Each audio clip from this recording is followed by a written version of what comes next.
મોરબીના જેતપરમાં વીજ પોલ અને ટ્રાન્સમિશન લાઇનના વળતર મુદ્દે ખેડૂતો દ્વારા ઉગ્ર જાહેર સભા યોજવામાં આવી। મહારાષ્ટ્ર ખેડૂત સંગઠનના રાષ્ટ્રીય અધ્યક્ષ રઘુનાથ દાદા પાટીલ અને યોગાચાર્ય ડોક્ટર રુદ્રાક્ષજી મહારાજની વિશેષ ઉપસ્થિતિમાં સભા મળી હતી। ખાનગી કંપનીની લાઇન સામેના આંદોલનમાં હજારોની સંખ્યામાં ખેડૂતો સ્વયંભૂ જોડાયા હતા। તો રોષે ભરાયેલા ખેડૂતોએ મોરબી જિલ્લાના 60થી વધુ ગામોમાં આગામી 2027માં ભાજપના ઉમેદવારોના પ્રવેશ પર પ્રતિબંધના બેનર્સ લગાવી વિરોધ પ્રદર્શિત કર્યો છે।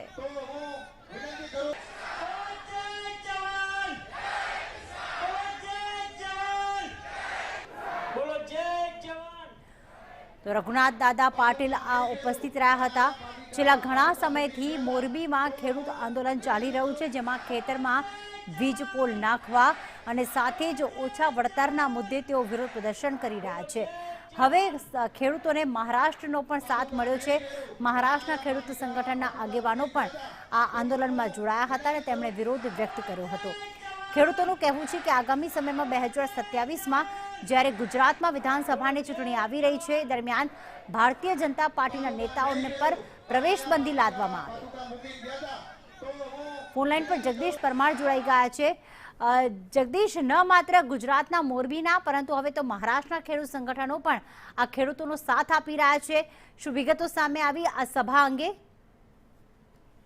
પ્રીતિ, જે પ્રકારે વાત કરવામાં આવે તો મોરબીના જેતપરમાં છેલ્લા 3 માસથી વીજપોલના વળતર બાબતે આંદોલન ચાલી રહ્યું છે અને આ આંદોલનને ન માત્ર ગુજરાત પર ના પણ તો રાષ્ટ્રીય નેતાઓ પણ આવી રહ્યા છે અને સમર્થન પણ જાહેર કરી રહ્યા છે।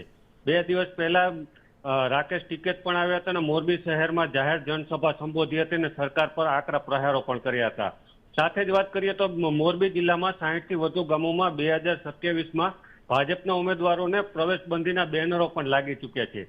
મહત્વની વાત એ છે કે ગતકાલે રાત્રે મહારાષ્ટ્ર ખેડૂત સંગઠનના રાષ્ટ્રીય અધ્યક્ષ રઘુનાથ દાદા પાટીલ અને યોગાચાર્ય ડોક્ટર રુદ્રાક્ષજી મહારાજની ઉપસ્થિતિમાં જાહેર સભા યોજાઈ હતી।